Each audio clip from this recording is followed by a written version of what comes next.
Hi everyone, hope you're doing well. It's good to see you. Thank you for being here this afternoon. Um, I wonder, do you like to look ahead? I know that I do. I think it's um, part of how God's made me. I tend to look forward. I look to the future.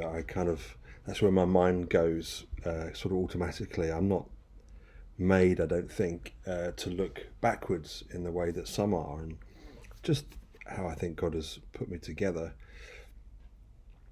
So I spend a lot of time thinking about the future and praying, particularly for the church, and what might the future look like, and how we navigate our way into that future. But where do you look when you can't see the way ahead clearly, like now? Where do you look? And that's of course the challenge. And usually, if you were lost in a car, uh, you'd be looking at the map, or you'd be looking for familiar landmarks to help you navigate your way through. It's obviously particularly challenging for us as a church right now. We don't know what's going to happen next. Nobody does.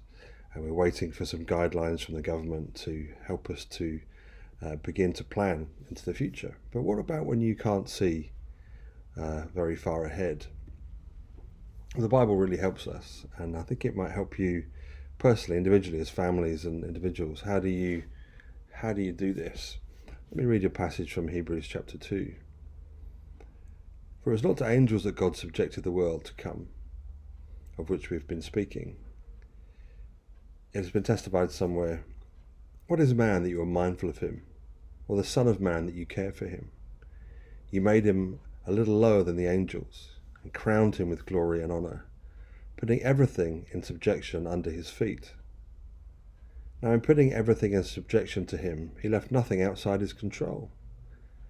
At present we do not see everything in subjection to him, but we see him who for a little while was made lower than the angels, namely Jesus, crowned with glory and honour because of the suffering of death, so that by the grace of God he might taste death for everyone.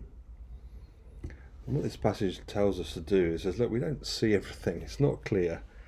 Everything is not subject to Christ in the way that we believe it will be one day. So what do we do in that time? What do we do in this interim period? What do we do particularly right now where the future looks murky and difficult to navigate? We do exactly what the writer of the Hebrews tells us. We look to Jesus. I want to encourage you to do that as a daily exercise, something that you do moment by moment, just as we were learning on Sunday night in that excellent training that the guys put on for us. We look to Jesus daily. He shapes our thinking each day. We can do that through worship, through the Word, by inviting the Holy Spirit's influence into our minds and our hearts.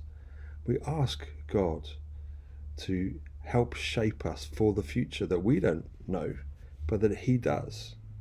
And so look to Him. Dwell on the wonders of the gospel.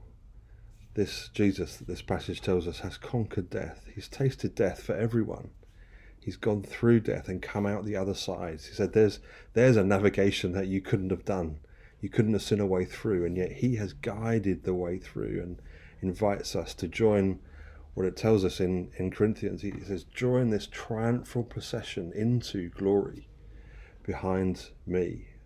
And we have the privilege to do that. So in these days where the future looks murky, look to the clarity of Jesus, the risen one, and ask him to guide you. God bless you as you go through this day.